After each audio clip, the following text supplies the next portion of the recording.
దండాలు. బాగా రెస్ట్ తీసుకుంటున్నారు ఇంటి ఇక్కడ శుభ్రంగా ఫుల్గా. ఎన్నయ్యా మనకి 4 నెక్స్ట్ రెడీ 10 minutes రెడీ ఏంటి రోజుకి 4 అన్నా ప్లీజ్. కాదు ఆయన ఎందుకు అలా కూర్చున్నాడు? ఆయన వాడొచ్చు కదా. ఈ కాడి నుంచి నాకు ఫుల్గా ఉంది. ఏంటి కాడి నుంచి మమ్మల్ని 4 వేసి ఇంకో 4 వేసి మీరు ఒకటి చెప్తారా? కాదండి, ఇప్పటి నుంచి నాకు 4-5 ఉన్నాయి ఇంటర్వ్యూలు కంటిన్యూస్గా. నేను ఈ రోజుకి వైట్ ఫ్లాగ్ ఊపేశాను. మా ప్రభు నన్ను వదిలేని ఇంటికి నేను పోతా. బేబీ నువ్వు ఏదైనా ఉంటే నువ్వు కానీ చేసుకో. ఏం లేదు. అవును, రాజమౌళి అండ్ చరణ్ కాంబినేషన్ ఒకటి జరగాలి, బాగుంటుంది. RRR. నన్ను వదిలేను కాదు, నాకు ఓపిక లేదు. ఎవరికైనా బెంగళూరు ఈవెంట్కి డ్రెస్సింగ్ ఏంటి? ఏం డ్రెస్ వేసుకుంటున్నావు? డ్రెస్సింగ్ ఏదైనా కన్నడ భాష మనవడదు కదా సార్. మాట్లాడితే మామూలు ఏ కలర్ వేసుకుంటున్నాను? నేనా మిలిటరీ జాకెట్ అనుకుంటున్నా, క్యామోఫ్లాజ్. మీది? నువ్వు మిలిటరీ జాకెటా? అంటే కాదు, ఎంట్రీ అప్పుడు కొంచెం లైటింగ్ మీది బ్లూయిష్ కైండ్ ఆఫ్ లైటింగ్, నీది ఆరెంజిష్ కైండ్ ఆఫ్ లైటింగ్. మీకు దండం. ఎంట్రీలో మీరు పట్టించుకోకండి. గట్ట స్టేజ్ ఎక్కి చేస్తాం, మళ్ళీ దానికి రీషూట్ దుబాయ్లో చేద్దామని. లేదా రేపొద్దున మనం అక్కడ స్టాచ్యూ ఆఫ్ యూనిటీ దగ్గరికి వెళ్తే అక్కడ చేద్దాం ఎంట్రీ అని. మీకు దండం. గట్ట వచ్చి వస్తాం. అది లైవ్, ఇంక దానికి చేసేది ఏం లేదు. ఈ ఎంట్రీ నేల మీద లేకపోతే గాడిలోనా? చేద్దామా పైన? ఊరికే నువ్వు అసలు పడుకో, కాసేపు నువ్వు రెస్ట్ తీసుకో, సైలెంట్ అయిపో. అది నాకు నిద్ర వస్తుంది కొంచెం. ఎక్కడైనా మీకు ఏదైనా కావాలా? నా కాఫీ పెట్టా? కాఫీ నువ్వు పెడితే విషయం కూడా తాగుతాను. ఏం బాబులు ఇక్కడ ఏం పెట్టారు? పక్కనే ఉందేమో చూడు, 2 డ్రాపులు పాయిజన్ వేసి ఇచ్చాయి. కాదు చరణ్, మిలిటరీ జాకెటా? మిలిటరీ జాకెట్ నాది. లోపల లోపల ఇంకేంది? మొత్తం మిలిటరీ గెటప్ ఏంటి? లోపల ఏం లేదు. కాదు, బాగుంటుంది అది ఆరెంజ్ లైట్లో మిలిటరీ జాకెట్. సార్ దానికి టెస్ట్ షూట్ పెడతారండి ఇప్పుడు? కాదు, ఆ లైటింగ్ లో అది, ఆ లైటింగ్ స్కీమ్ లో అది బాగుంటుంది. క్యామోఫ్లాజ్ జాకెట్ అది, గ్రీన్ అండ్ ఆలివ్ గ్రీన్ ఆ కలర్ ఉంటుంది. మీరే వేస్తారు చెప్పండి. నాదేదో ప్లెయిన్ కలర్ ఏదో సంథింగ్. నేను ఆలోచిస్తున్నాను మంచి కొంచెం, అంటే ఆ బ్లూయిష్ కైండ్ ఆఫ్ లైట్లో బాగుండేటట్టు చూడండి అంటున్నా. మీది బ్లూయిష్ కైండ్ ఆఫ్ లైట్, తారక్ది చరణ్ది బ్లూలో బ్లూ బాగానే ఉంటుందిగా. నాకు కాదు, ఆయన అడిగాడు కాఫీ. మీకు వద్దా? ఇంకో గ్లాస్ ఉన్నది. ఏంటిది కాఫీయా? బ్లాక్. నీకు? నాకు ఇదేదో చొంపు ఉంది ఏదో. కాఫీ వాసన బాగుంటుంది కానీ టేస్ట్ చిరాకు. తమిళనాడులో తమిళ్, కర్ణాటకలో కన్నడలాగా, అమృత్సర్లో పంజాబీ, అహ్మదాబాద్లో గుజరాతీ, ఇవన్నీ కూడా మాట్లాడబోతున్నారా? ప్రాంప్టర్లో వేస్తా ఉండండి. నాకెందుకో కొంచెం ఈ వెదర్ చేంజ్ వల్ల జలుబు వచ్చేలా ఉంది. నేను ఇంకా టెస్ట్ చేసుకోలే, వాళ్ళ రిజల్ట్ రాలా. కోవిడ్ రాదులే, జలుబు వచ్చింది మ్యాక్సిమం. నాకు ఫీవరిష్గా ఉంది జక్కన బాగా. ఏమయ్యానా డ్రెస్లు? పంజాబీ ఏం మాట్లాడతాం బస్సు. అవును సార్, అది మావే. ఇక్కడికి ఎలా వచ్చినాయి? ఇది ఎవరిది? నాదే. బాగుంది ఇది. కాకపోతే ఇది దీనికి కాదుగా, ఈవెంట్కి కాదుగా. ఈవెంట్గా జక్కన, లేకపోతే మామూలుగా ట్రిపుల్ ఆర్ వేసుకుని తిరుగుతావు ఏంటి? ఈవెంట్ కాదు. ఇది బాగుంది. ఇది చాలా నచ్చింది కలర్. Sir మీదేనేమో sir? కాదు, నాది కాదు. నాది అవన్నీ లేదు, అది నాది. 3 నాదే చరణ్. కాదు, ఇది కొంచెం బాగుంది, అది నాది. ఈ కలర్ చాలా బాగుంది. చరణ్ చరణ్ ఇది నాది చరణ్. ఎవరు అవి? ఆ 3 నాయే కదా, ఆయనకు చెప్పు. కాదు కార్త్, అది నాకు బాగుంది, నాకు కొంచెం పంపి. ఇది ఈ కలర్ కూడా చాలా. ఇంటర్వ్యూలు నువ్వే చేసేసుకో. నావి సార్. అమృత్సర్కి నువ్వే వెళ్ళిపో, వడోదరాకి నువ్వే వెళ్ళిపో, నన్ను వదిలే హ్యాపీ. వద్దులే, ఆ షర్ట్ కోసం అన్ని చోట్ల నేను తిరగలేదు. నన్ను వదిలే. అమ్మా జక్కన్న, అమ్మగారిని అడిగితే ఇంకోటి ఫ్రీగా ఇంటికి పంపిస్తారు. సరే, ఇది రిలీజ్కి coming to the main theatre. అంటే ఏంటి, ఆర్టీసీయా లేకపోతే? RTC cross road. అంటే యూజువల్ది we go to Brahmaramba. Morning show 5 o'clock 6 o'clock. రావాలని ఉంది సార్. ఎలా రావాలో మీరు చెప్పండి. జక్కన్న ఏ థియేటర్కి వెళ్తే నేను ఆ థియేటర్కి వెళ్ళిపోతున్నాను అంతే. ఇదేదో బాగుంది రానివాడు ఇందాకే చెప్పారు కదా రానివాడాలా నా థియేటర్ అసలు మీరు ఏ థియేటర్కి వెళ్తున్నారు ప్లాన్ మీరు చేసుకుంటే ఏ నేను వేరే theatre థియేటర్ పెట్టుకుంటా. మీరు ఇద్దరు దేనికి వెళ్తున్నారు ప్లాన్ చేసుకుంటే మీరు దేనికి వెళ్తారో మాకు చెబితే మేము దానికి వచ్చేలా ప్లాన్ చేసుకుంటాం. మేము పొద్దునే నా కార్ తీసి ఇచ్చి మీ కార్ వెనకాల పార్క్ చేస్తా సార్. మీ కార్ ఎట్టు వెళ్తే నా కార్ ఎట్ట వస్తుంది. నేను అవసరం అయితే రాత్రి అయితే పడుకొని పోతా థియేటర్లో ఏముంది. కాదు బెస్ట్ ఏంటి చెప్పనా, పొద్దున్నే వచ్చేసి ఉంటారు ఫ్యాన్స్, అర్ధరాత్రి నుంచి ఉంటారు అక్కడ ఫ్యాన్స్. సో వాళ్ళందరినీ తప్పించుకొని మీరు లోపలికి వెళ్ళడం కష్టం. కాబట్టి ముందు రోజు రాత్రి వెళ్ళిపోయి లోపలికి స్లీపింగ్ బ్యాగ్స్ తీసుకుని స్లీపింగ్ బ్యాగ్స్ వేసుకొని రాత్రి థియేటర్లో పడుకొని పొద్దున్న వచ్చేసరికి మీతో పాటు ఇంకొంతమంది జనాలు ఆల్రెడీ ఉంటారు. సో అప్పుడు ఇంక అటెన్షన్ మీ మీద ఉండదు. How do you think? పొద్దున వచ్చే కొంతమంది జనాలు మమ్మల్ని చూడరండి, మమ్మల్ని ఎవరు అనుకుంటారు ఏంటి అక్కడ. కాదు రాత్రి వెళ్ళిపోమంటున్నా, ముందు రోజు రాత్రి. అవును ముందెళ్ళి పడుకుంటా, పొద్దున్న థియేటర్లో రారేంటి ఇల్లు. ముందు వచ్చినప్పుడు ముందు మిగతా జనాలు, మిగతా మీ బాడీ గార్డులు, మీ ఫ్యామిలీ వాళ్ళతో కలిసి వచ్చేస్తారు కదా, ముందు వాళ్ళు వచ్చేటట్టు చూసుకుందాం, లోపలికి వచ్చేటట్టు. సో మెయిన్ జనరల్ ఆడియన్స్ లోపలికి వచ్చేసరికి they'll be already some 50-60 people. So attention won't be on you అంటున్నా. సార్ ఇదొక వే. కార్తికేయ ఒకటి చెప్పాడు సార్, ఏంటిది? ప్రాస్థెటిక్ మేకప్స్ ఇద్దరు వేసుకుని వచ్చి ఫ్రీగా కూర్చొని చూస్తే ఏంటి అంటే మీరు కాన్ఫిడెంట్గా వచ్చేయాలి.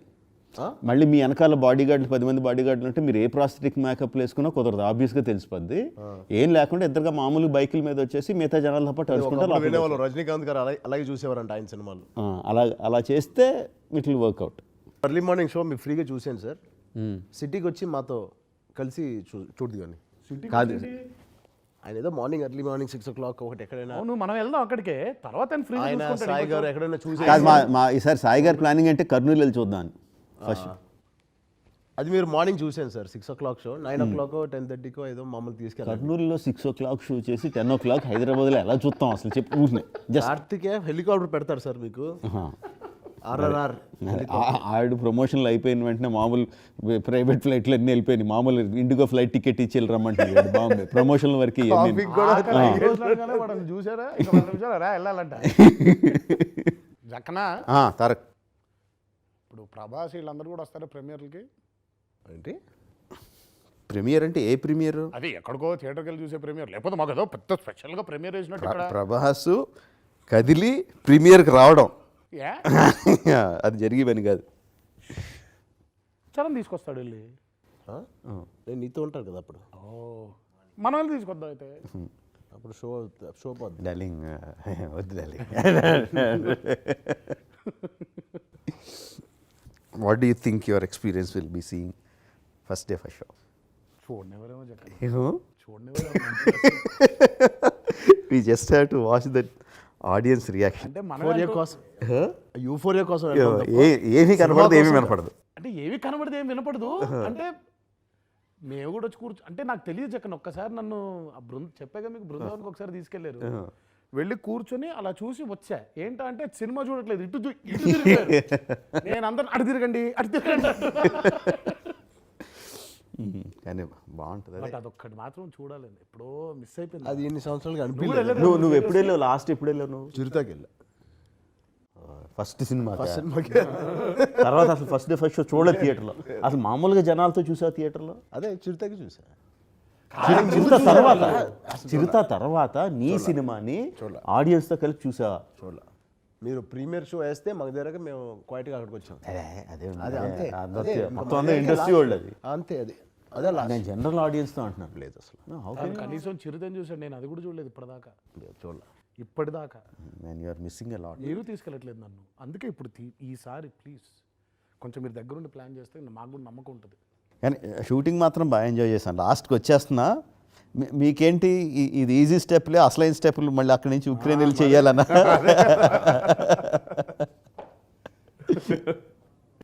ఏదో యుక్రెయిన్లో మిగిలిన స్టెప్ ఏదో ఒకటి చేసాం. అదొకటి కానీ అది మాత్రం కానీ అది వెళ్ళిపోవడం మంచి పని ఇచ్చారండి. ఏది యుక్రెయిన్కి మనం ఎంత 5 days ముందే కదా వెళ్ళిపోయింది. అవును షెడ్యూల్కి 5 days ముందే వెళ్ళిపోయి గ్యాప్ ఉండింది కొంచెం సెటిల్ అవ్వడానికి. Before you start the war Anas కొంచెం ప్రిపేర్ చేసి. గుర్తుందా అక్కడ మాల్ ప్రాక్టీస్ మీరు అప్పుడు మా ఇద్దరు సింక్ గురించి అప్పుడు చెప్పినప్పుడు మాకు దాని వాల్యూ తెలియలేదు సార్. ఫ్రాంక్లీ మాకు వచ్చేసింది, తనకు వచ్చింది, ఇద్దరు వెళ్ళి ఆడుతుంటే రావట్లేదు. ఆహా, మనకు వచ్చేసింది, ఆయనకు కావాల్సింది రావట్లేదు. అది ఇప్పుడు నాకు కావాల్సింది ఏం లేదు, ఇద్దరు పర్ఫెక్ట్ సింక్లో చేస్తే బాగుంటుంది. అంటే మీరు మామూలుగా మాటలో చెప్పారు, అదే ఉంది వచ్చేస్తుంది కదా సింక్. సింక్ అంటే మా ఉద్దేశం ఏంటి, బీటుకి బీటుని పట్టుకుంటే అయిపోయింది కదా అని. అప్పుడు అర్థం బీటుని కాదు, మనల్ని మనం పట్టుకోవాలి. పోస్టర్ చూస్తే మన ఇద్దరు ప్యాంట్లు కూడా ఒకటే స్టెప్ వేసినాయి, ఒకటే fold.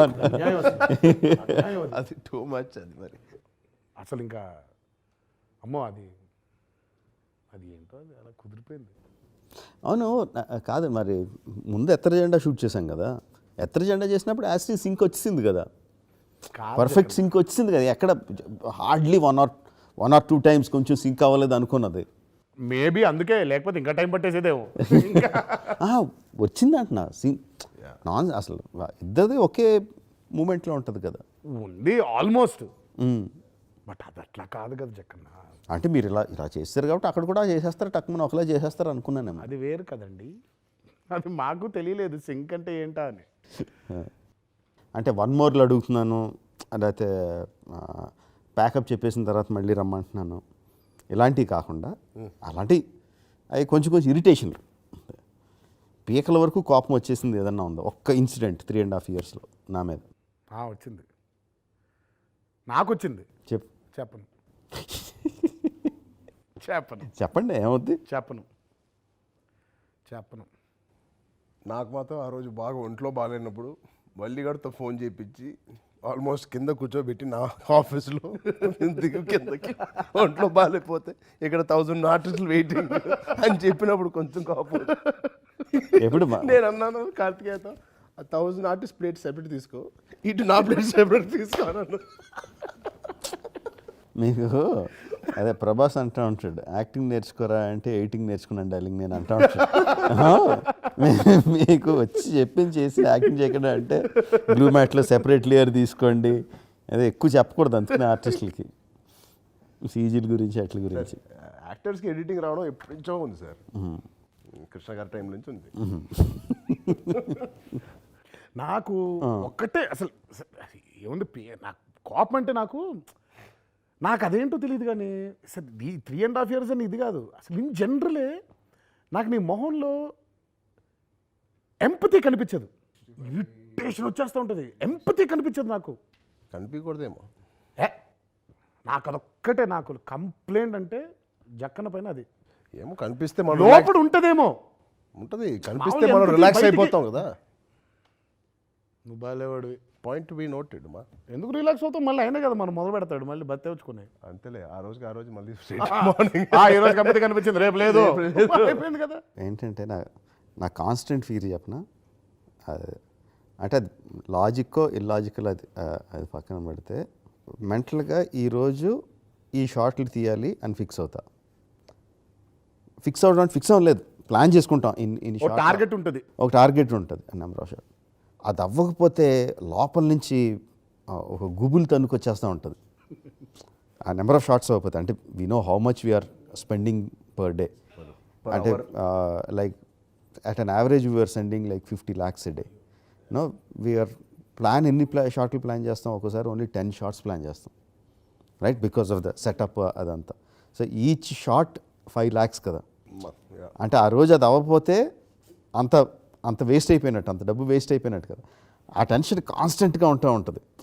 ఇప్పుడు మీరు వచ్చి ఏదో నొప్పి వచ్చిందని చెప్పారు, ఎగ్జాంపుల్ చెప్తాను, ఏదో తనకేదో తల నొప్పి వచ్చిందని చెప్పాడు.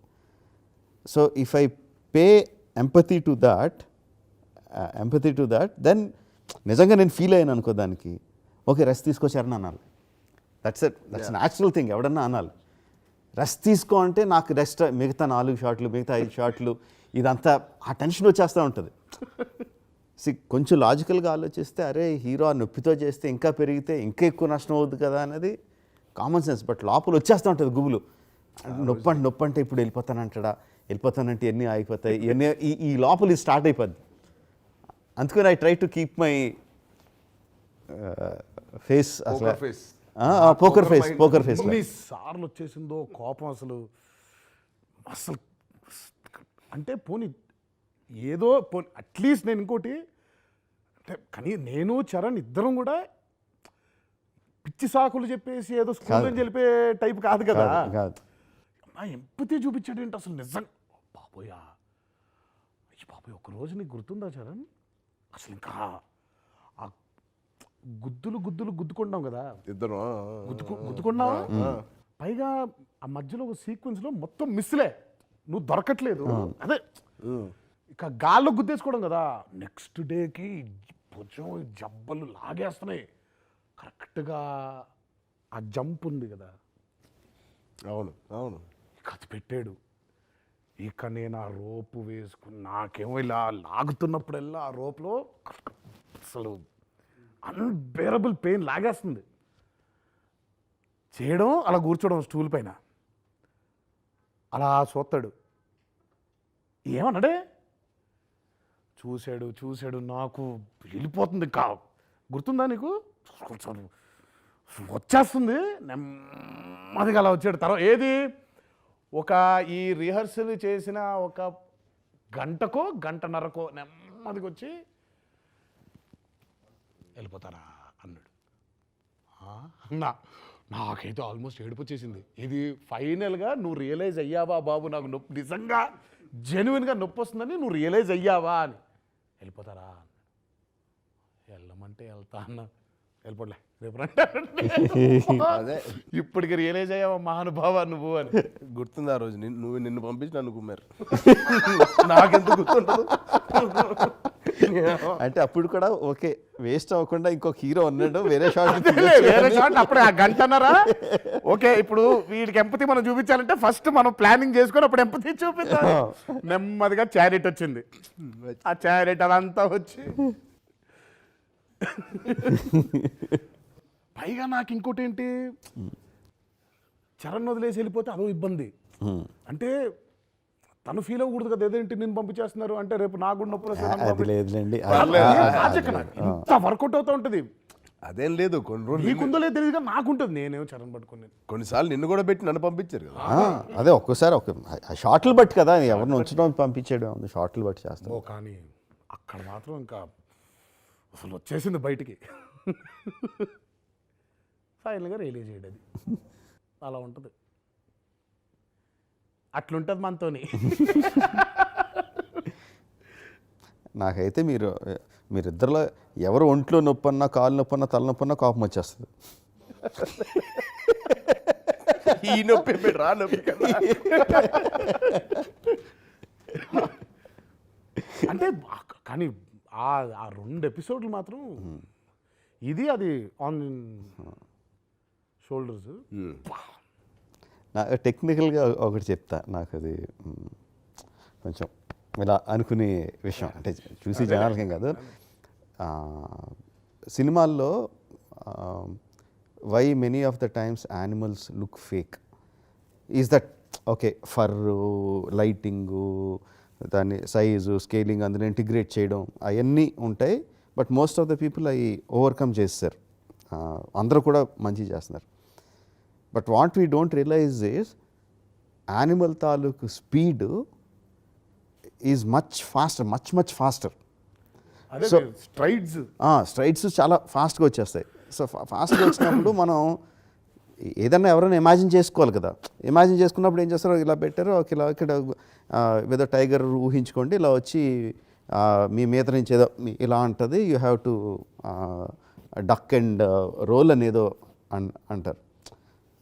So you as an actor you never did that with a animal, you always did with a human being. అంతే, అవును, అంతే కదా. So you imagine a human being coming and doing, అంటే న్యాచురల్గా బాడీ మజిల్ మెమరీ అంతా కూడా దానికి అలవాటు అయిపోయి ఉంటుంది. But animal will be doing much faster చేయాలి కాబట్టి. సో మిమ్మల్ని ఆల్రెడీ షూట్ చేసిన తర్వాత so the animator has to do according to that. So ఏం చేస్తాడు, తన యానిమల్ మూమెంట్స్ని స్లో చేయడానికి ట్రై చేస్తాడు, అదే టు మ్యాచ్ విత్ మనకి, ఎందుకంటే మీ లేయర్ ఆల్రెడీ షూట్ చేసాం కాబట్టి. So it will start looking fake. So మనం ఏం చేసాం ఈసారి, ముందు అసలు మనం షూటింగ్ కూడా వెళ్ళకముందే ముందు యానిమల్ని యానిమేట్ చేసాం. సూపర్. యానిమల్ని యానిమేట్ చేసి ఒక డమ్మీ అతన్ని పెట్టి చేసి, సో వీ కౌంటెడ్. సో ఇంత ఫాస్ట్గా రియాక్ట్ అవ్వాలి, 1.2 seconds అందుకని మిమ్మల్ని ఫాస్ట్గా రియాక్ట్ అవ్వండి అని చేసి అంటే to get that thing right. తర్వాత సరే యానిమల్ ఇలా పరిగెట్టుకుని వస్తుంది, ఇలా ప్యాన్ చేయాలి cameraman. How does you know how fast he has to do? తెలీదు కదా. అందుకని మామూలుగా వాళ్ళకి ఇది ఉంటుంది, కెమెరాలు ఆటోమేటిక్గా ప్యాన్ అయ్యి సిస్టమ్ అది ఉంటుంది, which is damn very expensive. అందుకని ఇక్కడ లోకల్గా ఉన్న చిన్న చిన్న ఈ కంప్యూటర్ స్టూడెంట్స్ని పట్టుకొని ఏం చేసామంటే, మీరు చూసారు కదా లేజర్ లైట్లు పెట్టాం. అవును, లైట్లు ఇలా లేజర్ లైట్ ఎల్ఈడి లైట్ అని వస్తుంది. బేసికల్లీ దానికి ఏం చేసామంటే, మేము ఆల్రెడీ యానిమేట్ చేసాం కదా, అక్కడ టైగర్ హెడ్ పొజిషన్ ఏదో ఒక లైట్కి ఇచ్చి, సో టైగర్ హెడ్ అలా మూవ్ అవుతున్నట్టు. అదే కదా. సో సెంధిల్ పెట్టిన వెంటనే తను రెడీగా ఉండి రెడీ 1 2 3 యాక్షన్ అంటే, సార్ అంత ఫాస్ట్గా వెళ్ళిపోయింది సార్, అంత ఫాస్ట్గా వెళ్ళిపోద్ది మరి animal. So you have to do that this thing అని చెప్పి. So that is something we created, అది ఎక్కడ లేదు. అక్కడ వాళ్ళకైతే బోల్డ్ అంత ఎక్స్పెన్సివ్ ఎక్విప్మెంట్ ఉంటుంది. We figured out this thing. తర్వాత ఎల్ఈడి లైట్స్ని అరేంజ్ చేసి దాని మీద యానిమల్ వస్తుంది కాబట్టి దట్స్ ఓకే. అదొకటి. అండ్ రకరకాల యానిమల్స్ తిరుగుతూ ఉంటాయి కదా. So how do people interact with them అన్నదానికి ఆర్సీ కార్స్ ఎంత డిస్టర్బింగ్ ఉండేదంటే, గుర్తు ఇక్కడ వెళ్తుంటే జిప్ మన ఒకటి వెళ్ళిపోయింది, ఇక్కడ కొట్టాలా మన వెళ్ళిపోయేది. ఇరిటేటింగ్ సౌండ్ అది.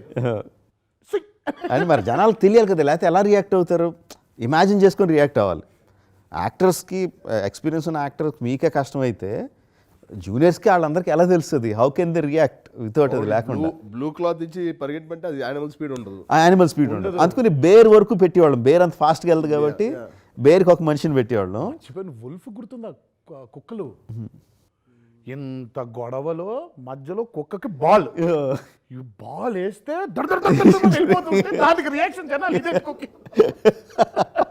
దానికి పర్ఫెక్ట్ రియాక్షన్. అవి వుల్ఫ్స్ కదా. కానీ బేసిక్గా ఊరికి అసలు మీరు ఏంటి అసలు ఇప్పుడు ఆ ఎల్ఈడీలు, ఈ ఆర్సీ కార్లు ఇవన్నీ ఉన్నాయి కదా, అసలు ఏంటి ఎలా అసలు ఇవన్నీ? అదే ఇంతకుముందు అన్నట్టే యానిమల్స్ పర్ఫెక్ట్గా ఎందుకు సెట్ అవ్వట్లేదు మన సినిమాల్లో, ఎందుకు ఇది వస్తున్నాయంటే నాకు అది తట్టింది. అంటే ఇలాగే కాదు, ఓల్డ్ విషయాల్లో యువర్ ఈక్వలీ ఈ మెకానికల్స్ ఇవన్నీ కొంచెం బాగా, అంటే నాకు అదే మీకు ఇంట్రెస్ట్ అనా లేకపోతే ఏంటి ఎలా అది? అంటే నాకు సబ్జెక్ట్ అంతా తెలియదు కానీ ఏదో తేడా ఉందని తెలుసు. అండ్ వీ హ్యావ్ సాబు గారు who is like a master mind in all subjects. అంటే సడన్గా పాస్ట్ లైఫ్ల గురించి మాట్లాడని చెప్తారు ఆథెంటిక్గా, సంబంధం లేకుండా. ఆర్కిటెక్చర్ గురించి అయినా చెప్తారు, యానిమల్స్ గురించి అయినా చెప్తారు. శ్రీనివాస్ మోహన్ గారు హూ అండర్స్టాండ్స్ మన షూటింగ్ కండిషన్స్, మన shooting limitations, how we work అన్నది తెలుసు. డైరెక్టర్ ఏమనుకుంటున్నాడు, ఎక్కడ ఫుల్ ఇంట్రెస్ట్గా ఉన్నాడు, ఎక్కడ మనం అడ్డుపల్లు వేయకూడదు, ఎక్కడ we can put a stop అన్నది ఆయనకి తెలుసు. అండ్ ప్రతీక్, మీకు ఎక్కువ టచ్ ఉండదు ప్రతీక్తో, అవర్ మెయిన్ కాన్సెప్ట్ గై. దానికి unimaginable amount of knowledge on human and animal anatomy. Human being ఎంత కదగలడు, ఎంత కదిలితే బాగుంటుంది, యానిమల్ ఎంత కదలచ్చు, ఎంత స్ట్రెచ్ చేయొచ్చు, ఎంత స్ట్రెచ్ చేయకూడదు, అవన్నీ బాగా తెలుసు. ఇవన్నీ చేయకముందు తనతో కాన్సెప్ట్స్ అవన్నీ వేయించుకొని చేసుకునేవాళ్ళం. సో ఎక్స్పర్ట్స్ని పెట్టుకోవడం చాలా చాలా ఇంపార్టెంట్.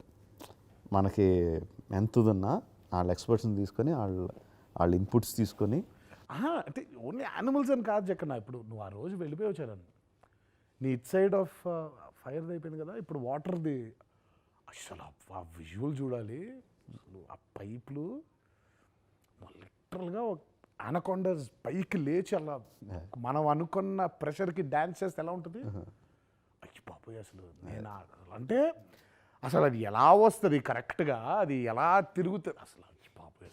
అది నాకు ఒకసారి మనకు ఫస్ట్ ఇంట్రడ్యూస్ చేసింది పీటర్ హెయిన్, కంప్రెసర్ కొట్టడం. కంప్రెసర్ ఒకసారి ఏదో పెట్టి షార్ట్లో అది వదిలేసి వెళ్ళిపోయి క్లోజ్ చేయకుండా, అది వదిలినప్పుడు కొట్టుకుంటుంటే అసలు భయం వేసింది. ఇదేంటి నాకేంటంటే అది అందులోంచి గాలి వస్తుంది కదా, గాలి పదులు వాటర్ వస్తే జస్ట్ ఇమాజిన్ దోస్ థింగ్ దిగుతా అంటే అది సాబు గారు చెప్పాను, అది అవుద్ది, డెఫినెట్గా అవుద్ది అని. కొన్ని వీడియోస్ చూసాం యూట్యూబ్లో, పైప్ పగిలిపోయినప్పుడు ఎలాగా ఇదవుతాయి, ఫైర్ హైడ్రన్స్ ఫైర్ ఫైటర్స్ కొడతారు కదా, వాళ్ళ చేతిలో జారిపోతే ఎలా, నాకు ఈ గాలిలో ఆడాలండి అని అడిగాను.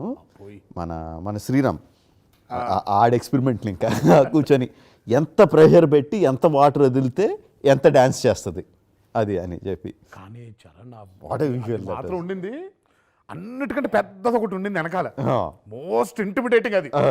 కాకపోతే అఫ్ కోర్స్ నా నుంచి ఒక 20 feet డిస్టెన్స్లో ఉంది అది, కానీ సౌండ్ అదే ఎక్కువ చేస్తుంది. దాని ఆర్క్ ఉంది కదా, అది తిరిగే ఆర్క్ అక్కడి నుంచి వస్తుంటే నాకు బాబోయ్ అసలు. అంటే తను ఇటు తిరుగుంటాడు కదా, వెనకాల తిరుగుతూ ఉంటుంది, అది వచ్చి ఈ కొడితే ఈ పైన కొట్టేది, అమ్మా ఇదే కొట్టింది, ఇదే కొరడా దెబ్బల్లో ఇదే కొట్టింది, కొడితే రియాక్ట్ అవ్వకూడదు దానికి. అంటే నో వన్ మోర్. అమ్మో కానీ చాలా ఇంటిమిడేటింగ్. అంటే కాచరణ్ బయట నుంచి ఏదో ఉండింది కానీ అక్కడికి వెళ్ళిన తర్వాత when you hearing that sounds and all, I'm sure నీకు కూడా అలాగే ఉంటుంది. నువ్వు ఇప్పుడు ఇటు తిరుగుంటే వెనకాల అలా వెళ్ళిపోతుంటే ఫైర్స్ అవి తెలియదు కదా, ఒకటే వెనక్కి వచ్చేసి. నాకు అదే ఫైర్ క్రాకర్స్ హట్టు పగిలినప్పుడు ఒకటి వచ్చిందా గుర్తుందా కత్తిగా, ఒక రాకెట్ నా మొహం నుంచి వెళ్ళింది. ఆ స్ట్రింగ్ మీద ఉందేమో అనుకున్నా, అంత పర్ఫెక్ట్ గా హీరో పక్క నుంచి వెళ్ళిందంటే స్ట్రింగ్ లేదు, రాకెట్ స్ట్రింగులు పెట్టాం, స్ట్రింగ్ మరి స్ట్రింగులు పెట్టకుండా నేను అట్లా పెట్టాలో ఒకటి ఇలా వెళ్ళింది, ఇదేంటి ఇంత బ్యూటిఫుల్గా వెళ్ళిందో ముట్టుకుంటే స్ట్రింగ్ లేదు అక్కడ. ఓహో ఊడిపోయి అందులోంచి ఊడిపోయి వెళ్ళిపోయింది. One of the best visuals, ఆ వాటర్ కానీ ఇక్కడ ఈ ఫైర్ కానీ రెండు మంచి విజువల్స్ అయ్యి. అంటే దాన్ని అది అలా రావడం అది అలా అది ఇక్కడ అంతా అయిపోయి థియేటర్లో చూడాలి దానికి రియాక్షన్. నాకు ఇంకోటి మంచి షాట్, ఫెన్స్ తీసి వేసేటప్పుడు నా నిక్ ఆఫ్ ద మూమెంట్ వెళ్తాను కదా సార్, ఆ ఫెన్స్ తాలూకు రాడ్, అవును అది నాకైతే టెరిఫిక్గా అనిపించింది. ఇది ఏ ఎపిసోడ్? సిమెంట్ పోల్ లేపి వేస్తాడు నా మీద, అవును నేలలో కూర్చుకొని తార్ రోడ్ అంతా పీసులు పైకి కోపం. ఆఖరిగా క్లోజ్అప్ షాట్ అయిపోయిన తర్వాత ట్రైలర్లో మనం చూసిన క్లోజ్అప్ తర్వాత జర్నీలో క్లోజ్అప్ ఉంటుంది కదా నీ ఫస్ట్ క్లోజ్, అదే అవును, ఆ క్లోజ్అప్ తర్వాత ఇమీడియట్ షాట్ నాకు చాలా నచ్చింది. ఆ షాట్ నాకు ఆ ఎపిసోడ్ చూస్తే చాలు, ఆ రియాక్షన్ ఏదైతే ఎక్స్పెక్ట్ చేస్తున్నామో ఆ రియాక్షన్ ఉంటే చాలు. నాకు తెలిసి జస్ట్ అలా చూడడం ఇంకా అది అంటే they won't be a blink. నాకు అది ఒక ఆనందపడాలో బాధపడాలో ఎలా ఫీల్ అవ్వాలో తెలీదు. It's almost like 15-minute episode. By the time we come to the end, ఆ ముందు జరిగిన 13 నిమిషాలు గుర్తుండదు.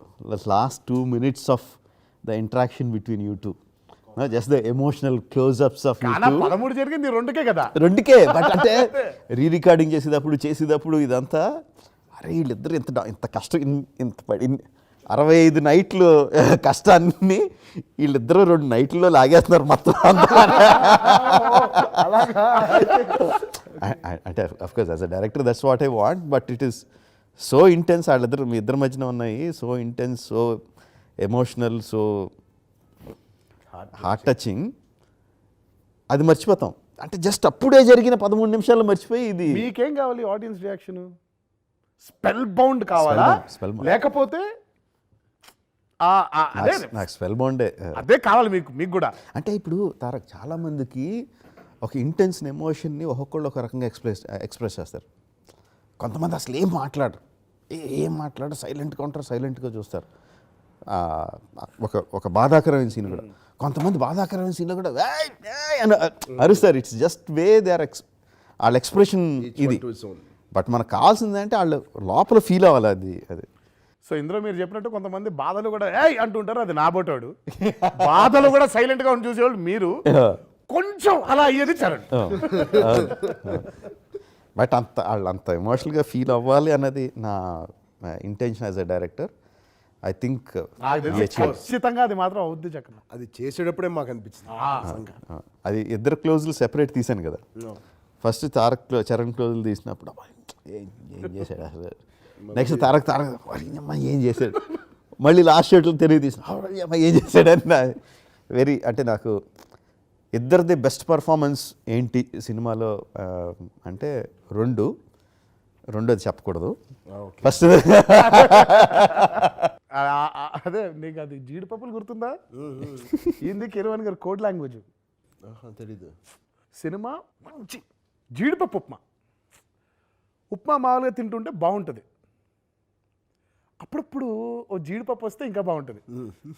జీడిపప్పులే స్క్రీన్ ప్లే హైస్ అనమాట, highlights of the movie. Your introduction, his introduction అన్ని కూడా నాటు స్టెప్ ఇలా జీడిపప్పు ఒకేసారి. అంటే ఒక్కోసారి ఏమంటే సగం జీడిపప్పులు వస్తాయి ముక్కలు, ఒకసారి ఫుల్ జీడిపప్పు వస్తుంది, ఒక్కోసారి ఒక స్పూన్లో దాదాపు 3-4 జీడిపప్పులు వచ్చేస్తాయి. ఆ జీడిపప్పు చెప్పనంటారు. దీని అది కాదు, ఇదే మామూలుగా సినిమా అయిపోయిన తర్వాత లెక్కేసుకుంటాం సినిమాలో ఎన్ని జీడిపప్పులు ఉన్నాయరా, hero introduction, second hero introduction, ఆ నాట్ స్టెప్, ఆ ఇంటర్వల్ సెక్షన్, ఇలా లెక్కేసుకుంటాం మొత్తం సినిమాలో ఎన్ని జీడిపప్పులు ఉన్నాయో లెక్కేసుకుంటాం. పెద్దన్న అనేది అంటే ఆ సినిమాలో ఇది ఉంది, అది ఉంది, ఇది ఉంది. సెకండ్ హాఫ్లో మనం ఏదైతే మాట్లాడుకుంటున్నామో అది జీడిపప్పు కాదురా, అది ఆటం బాంబు, అది తీసి పక్కన పెట్టే. అది ఆటం బాంబు, ఇవన్నీ జీడిపప్పులు అన్నీ లెక్క. సో ఇంటర్వెల్ తర్వాత వచ్చేది ఆటం బాంబు.